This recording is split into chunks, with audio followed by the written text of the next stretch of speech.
Hello, Charles. Hello, End of the David. week. End of the week. I just saw one of our good friends, Carl Murray, walking through the halls. That's always nice to have a guest at the end of the week. Yes. And so much fun. We got Matt with us. Welcome to the new setup. Why have Yes, we? nice. And look, there's JM. He's in a good mood. I'm sure it's super relevant He's- to big all smile. that's listening to us. Oh, he's no. Oh, wait. Are we? No. Okay. Yeah, we're cutting this part out, right? What? Yes. No. We're keeping. Okay. Let's get going. Matt, why are we talking today? Ignore JM. Oh God. That should be filmed. Yeah, I That agree. should be on- The camera's not pointing in the right No, direction. exactly. That's the issue right here. Enjoy the show. Thank you very much. Okay. So here we are. Hey, everybody. It's the All end right. of the week. Yes, yes. Very exciting to have you here with us, Matt. End of the month, Thanks for having me. or beginning of a new month. I get the dates wrong sometimes, but I'm all confused because it was a leap year. It's a leap year, and yesterday was a leap day. So what are we talking about today? I was just in a meeting, so When to initiate a digital transformation roadmap, or what should be the triggers, or when you should be considering of maybe analyzing and figuring out if the current ecosystem of application is correct for your business. okay. Yeah. So tell what is digital roadmap transformation? Digital Transformation transformation roadmap. Yeah, so digital transformation roadmap is, a bit what David alluded to, is when you take a step back and you look at all your business applications, and then from there you identify, well, what are the business applications that I need to run my business efficiently, and how should I be deploying these over time, and how should I be adjusting these to fit with new business requirements as we go further.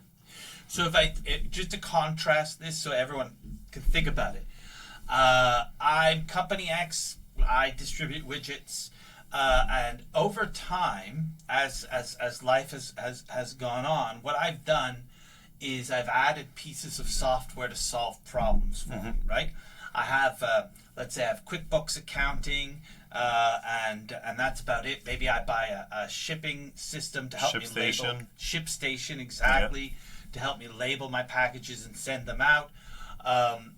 Then at some point the accounting gets too complicated. I get convinced into getting an ERP, and that's a very frustrating experience that I hate.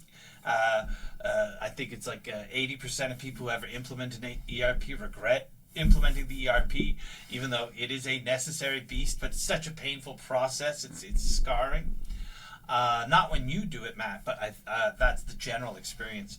And then, I have a problem in this part of my business, so I go out and I find software to solve that problem.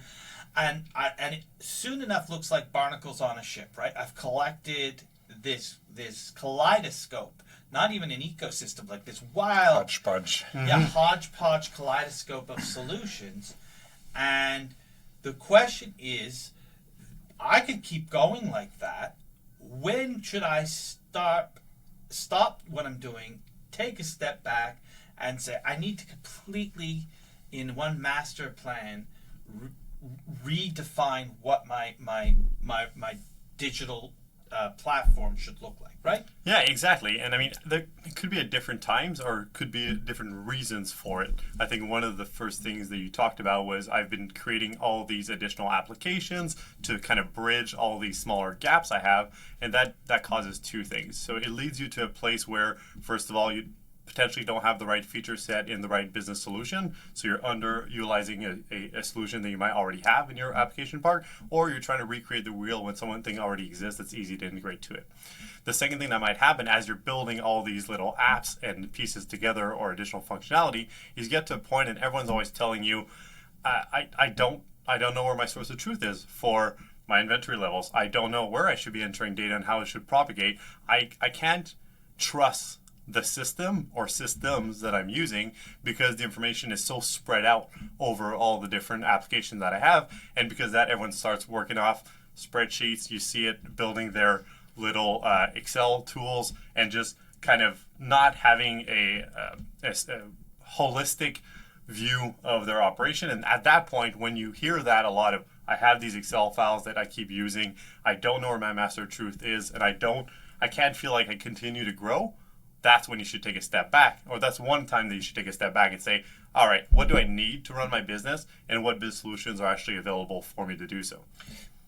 Well, when you talk about the source of truth, is it possible also that because you've added these extensions of software, that there's also an overlap in functionality? So software, the original software, my QuickBooks does ABC, then I need D, it's not there, so I buy this other software, but it also does some of the thing QuickBooks can be doing. So now I have two softwares that could do the same thing, and then if it's poorly implemented, I do some of it in one software, I do some of it in the other software, and that's where the disconnect starts happening. 100%, and we see that a lot with inventory availability, right? Okay. So some people are going to do it in the ERP. Other people might have bought this kind of small one-off inventory management system because they're mad at how the ERP is asking them to manage inventory. And then other people might not even be looking at that and by using like a Google spreadsheet and manually update it. So that is the symptom that you've outgrown your business or you have outgrown your tools and you need to take a step back.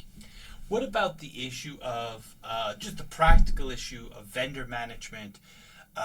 If I have this wide array of solutions that I've purchased over time to, in each and every instance, solve some immediate problem with no thought to a holistic approach to my digital platform, what about the practical issues of vendor management, upgrades, constantly having to sew pieces back together? Sometimes software companies get acquired and then they sunset one application. And is that an issue that you find your clients struggling with as well? Certainly. So what typically happens is, as you said, as you kind of piecemeal it, you're going to have these different groups that are going to buy different software from different vendors, not necessarily thinking about, oh, well, how is that going to be to manage them going forward? And then next thing you know, then you're dealing with, 5, 6 different types of support and don't really know who to reach out to or how to even integrate these different software. So it becomes very challenging to maintain those. And then what you also have to do is you have to maintain the different upgrade cycles and how those are going to be affecting each other. So think that if you have, 8, 9, 10 different applications and they're all in different update cycles, then you need to do regression testing on each one of your applications every time there's an upgrade, which makes it very, very tedious. If you had a bit of more of a holistic approach and you're able to take 10 software and bring it back into 3 to 4 different business solutions, then you're reducing that headache and you're reducing the integrations and the regression testing that goes with it. And it's funny, sometimes that mandate will come from a board of directors, right? Who will say, Mr. or Mrs. CIO, or CTO, whichever the fancy title is, your mandate is reduce the vendor portfolio from 11 to 5 vendors. Yeah, exactly, and that's probably the most often that's the case. And sometimes you're going to hear, oh, we've built this Frankenstein of a software application park, and we're integrating a bunch of different solutions, and we're replicating a bunch of work in a bunch of different places. And nowadays with software as a service, where your software actually gets upgraded much more frequently than it used to, this is less of a problem than it used to be. But back then with legacy software, especially people that don't necessarily upgrade them or maintain them, they just kind of implement and forget. Well, what tends to happen is that you get to a point where every software gets outdated independently, and you need to kind of replace one and replace the other, replace one, replace the other, and you're continuously trying to update your application park, never thinking through, wait a minute, should I be doing this in a more strategic way and making sure I'm not just replacing one software, but I'm understanding what is the subset of features that should be replaced and brought into a more traditional, modern, full-featured solution. But that would be, I could say, the main objective of doing that roadmap, right? Yeah. To define exactly what you've described. Yeah, exactly. Well, it is the objective of the roadmap is not only to define what you need, but how you should go about implementing it, right? So as you think through, I have these 11 different vendors and we want to bring it back to 5, odds are you won't be necessarily able to say, I'm going to remove these 5 different applications and just replace them by 1 or 2. It's also understanding, well, what are the dependencies between these solutions and which ones you need to decommission and replace in what order to make sure that, first of all, you're managing change management, but also you're managing the dependency of the data that's exchanged between these solutions. So let's pretend now, because I know there's a couple of other major reasons that you should think of a digital transformation roadmap. Let's now envision now the company does have a hodgepodge, but they're happy with it. They do have probably too many vendors in that portfolio, but they're wonderful vendors and they're happy. Okay. Yeah. What are some of the natural, organic, call it growth-driven reasons that you, despite joy and happiness with your solution, need to take a step back and look at the whole thing? So, even though you might be happy with all your different suppliers, it might get to a point where you've purchased certain types of solutions where even the partner network is either aging or depleting. And even though you're very happy with the relationship you have, the risk to your business of being able to quickly solve for some challenges related to those solutions outweighs the cost of actually replacing them, because you're only dependent on 1, 2, 3 different people that know that technology, right? So as you You have to, that's a really interesting point. So just give us what do you mean the support is aging? So let's take an example. 20 years back, everyone would build their ERP, right? Yep. It was this thing where I'm a niche player. I produce something that is very different from everyone else. I need to have a vendor that's going to be very specific in a certain area, and that company got created out of Dorval, and there were 20 people way back then when they created their ERP, and next thing you know, they're all kind of retiring as they go along, and you love it. It works perfect for you. It's tailored for you, but unfortunately, as you see the size of the company decrease because they're using a technology that is unfortunately outdated, no one new is learning these technologies, and even if you have the best relationship with that vendor, there's going to come a point in time where they're just going to retire and not going to be able to support you, or if something happens, you don't have another partner that you could go on with. So not only the solution, but the type of underlying technology also cycles through. That's so important for everyone to think about, right? And I know a lot of IT people will naturally understand it. From everyone else, I think that they don't. I mean, there is a reason why software depreciates in 3 years, not in 10, like equipment, and not 30 like a building. It inherently has a perishability to it that is much shorter shelf life than everything else. And your point is, if you built a software application on an underlying technology that itself is getting sunset, even if the technology works perfectly, the point is there will not be a rejuvenation of human resources to keep that technology alive, and therefore, as people retire and move to Florida, your ability to find people who will even support that software disappears. Yep. Like my first project ever, I received data from an ERP that archived its transactional data on tape. The first project I ever got was a tape. That was the data. It was FedEx tape. That's a testament to your experience. And the format of the data was in EBCDIC.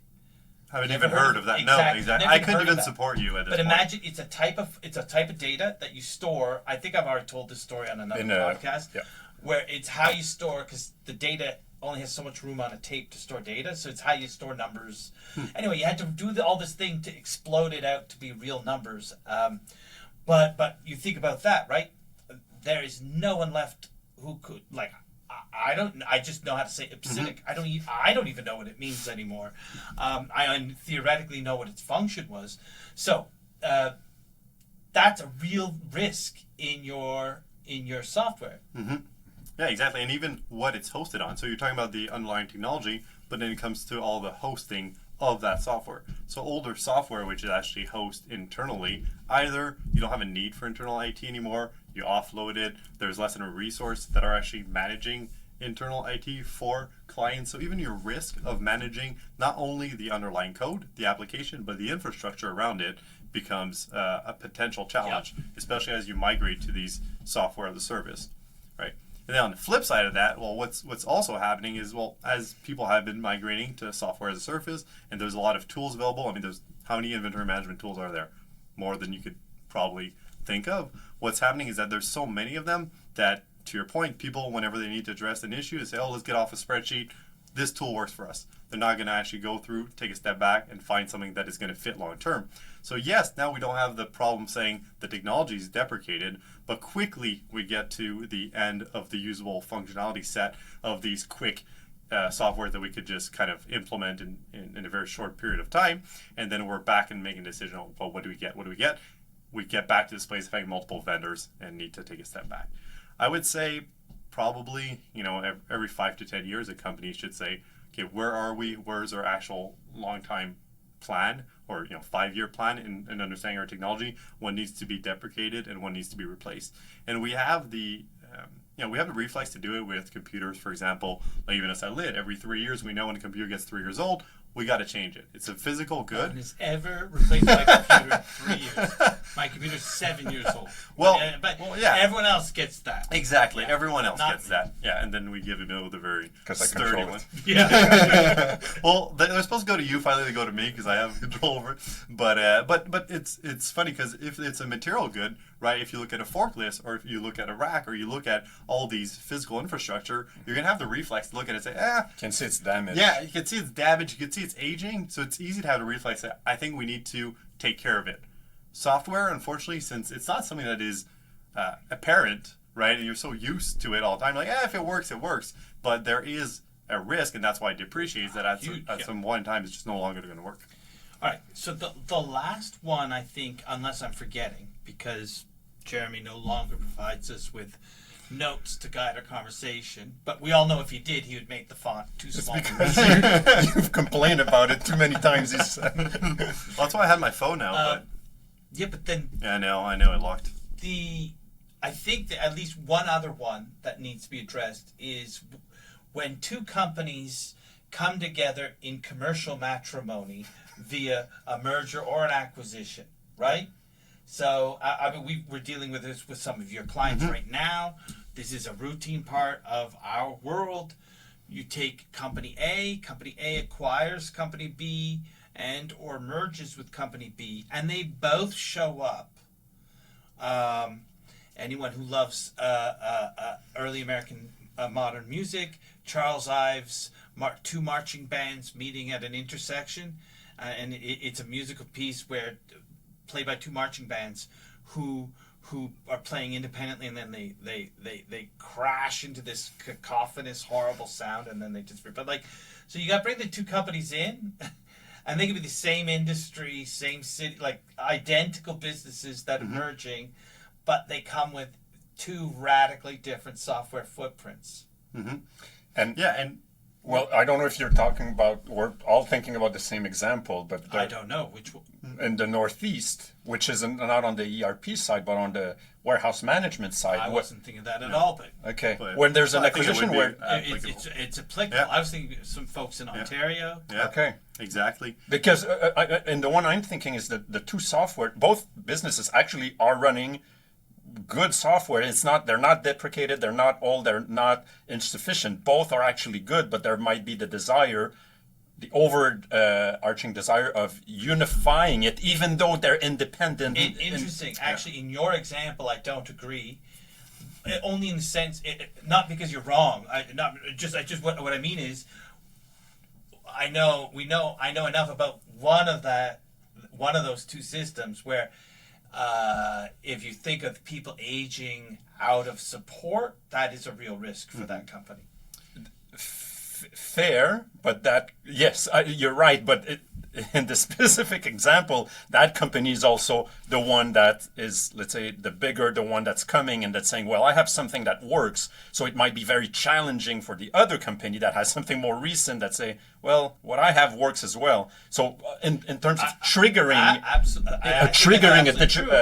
an analysis and a roadmap, that can words colliding. It definitely can trigger, and it probably warrants a digital transformation roadmap, just to understand where the trade-offs between having these different systems, the cost, but also the flexibility that each company has gained with the system. So, I mean, if we think of other examples where the parent company is acquiring company B. Or company becoming yeah, a parent it- company of another. Yeah, exactly. And you know these parent companies tend to have very very rigid solutions because they're much larger and they're much more mature in their way of operating. If you acquire a smaller company, you can't necessarily just assume that it's going to be able to roll up in your infrastructure, because maybe one reason why they are making profit and why they are able to get a part of the market is because of their technology stack. So we're seeing that sometimes the parent company doesn't necessarily say, okay, you have to move to what we do. You just need to be able to consolidate up correctly in a frequency that makes sense. So sometimes when we think of digital transformation, it's not change your software, it's ensure that we have the right integrations between the different companies, and we could also help think through those strategies. We'll see. I mean, it is to David's point. You said it too. Like the default, and I think it's fair to say the default position is, all right, I'm going to run them as two separate systems for now, but I really don't want the junior partner to be spending any more money on their system. And I want to start coming up with a migration plan to bring you onto my technology, which is only normal. All my accounting team knows this software. All my logistics team knows. So it's only normal.